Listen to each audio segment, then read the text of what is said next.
A paz do Senhor Jesus, quem vos fala aqui é o apóstolo Rubem, Ministério União da Igreja, Peniel. Eu quero meditar com vocês aqui em uma passagem, segundo as Crônicas 7, a partir do versículo 11, que diz assim: Assim Salomão acabou a casa do Senhor e a casa do rei, e tudo quanto Salomão intentou fazer na casa do Senhor e na sua casa prosperamente o efetuou. E o Senhor apareceu de noite a Salomão e disse-lhe: Ouvi a tua oração e escutei, e escolhi para mim este lugar para a casa de sacrifício. Se eu cerrar os céus e não houver chuva, ou se ordenar os gafanhotos que consumam a terra, ou se enviar peste entre o meu povo, e se o meu povo, que se chama pelo meu nome, se humilhar e orar, e buscar minha face e se converter dos seus maus caminhos, então eu, Senhor, virei dos céus, o perdoarei os seus pecados e sararei a sua terra. Amém. Glória a Deus. Que mensagem maravilhosa. Glória a Deus. Que contexto maravilhoso. Essa mensagem vem de um contexto muito revelador, muito poderoso, né? A parte de Deus. Ela vem de um título que diz que Deus aparece a Salomão. Pela segunda vez ele faz promessas. Nessa passagem, Salomão tinha terminado de efetuar, né, aquilo que era um desejo de Davi, e Davi não tinha como fazer, que era construir uma casa, né, um local de adoração para Deus, né? Porque nós sabemos que nós somos a casa de Deus, né, onde Ele mora, faz morada. Por isso devemos zelar. Mas é uma casa física, um templo. E o Senhor, Davi tentou construir, mas o Senhor rejeitou. E nós sabemos o motivo, né? Porque ele tinha derramado muito sangue, era um homem de guerra, e Deus não aceitava que ele fizesse, né? Fosse o responsável. Mas Deus deu essa incumbência a Salomão, que o fez perfeitamente. E quando Salomão faz todo esse trabalho, né, tem todo esse trabalho da construção da casa, glória a Deus. Aí o que acontece? O Senhor aparece a ele. E quando o Senhor aparece, fala dos acontecimentos que muitas vezes as pessoas acham que é uma coisa do clima, que é uma coisa normal, que não é uma coisa do sobrenatural. E é aí que tá. E quando as coisas ruins começam a acontecer, as pessoas não se colocam de joelho diante de Deus para clamar a Deus. O povo de Deus sim tem esse costume. Ele tem essa postura, esse ato de adoração. Que nós vimos que na pandemia, glória a Deus, não faltava cristão, né? Ajoelhando nas ruas, pedindo socorro a Deus. E eu acredito que foi isso que fez com que a mão de Deus desviasse. E nós sabemos que não foi vacina coisa nenhuma, foi a mão de Deus que tirou a praga, né? Que desviou. Senão estaríamos todos exterminados pelaquela doença. E continuando, aqui ó, o que é que o Senhor fala? O Senhor disse: se Ele cerrar os céus, se Ele mandar uma praga, está aqui em todo o versículo, todo o contexto que eu li. E aí ele diz: se eu cerrar os céus e não houver chuva, e se eu ordenar os gafanhotos que os consuma a terra, ou se eu enviar peste entre o povo. Então quem é que envia o castigo? Quem é que manda? Quem é que domina?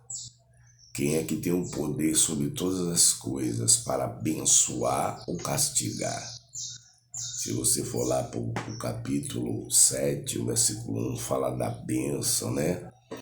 O fogo da glória de Deus são os sinais da aprovação de Deus.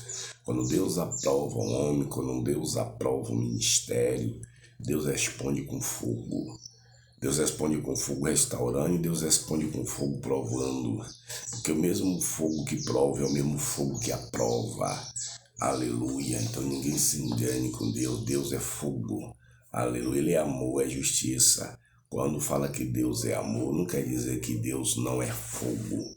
Ele é amor, porque ele se compadeceu, porque ele se compadece.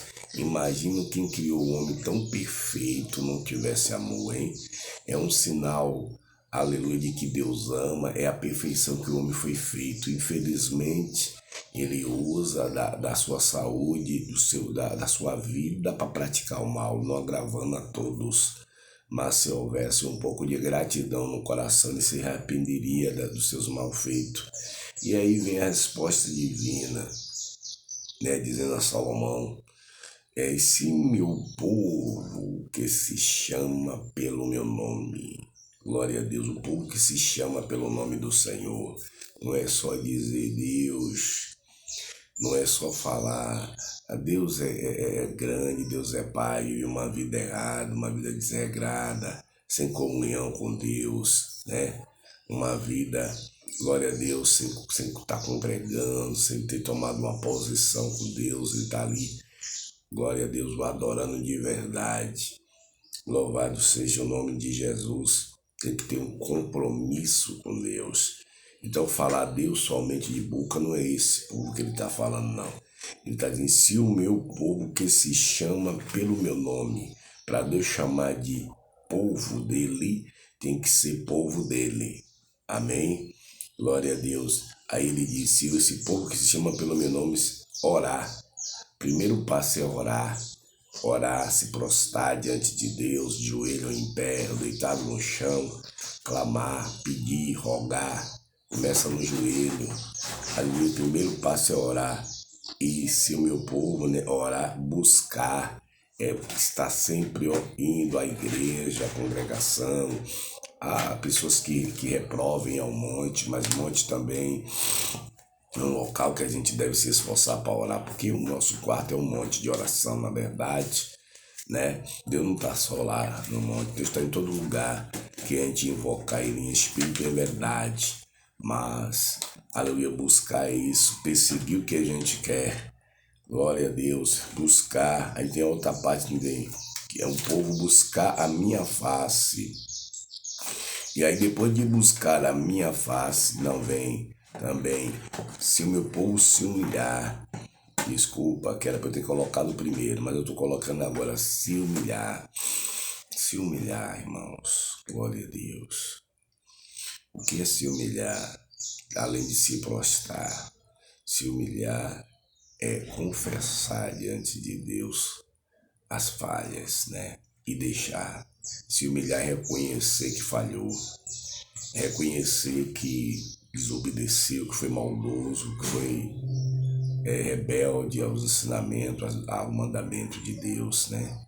Se humilhar é confessar e deixar.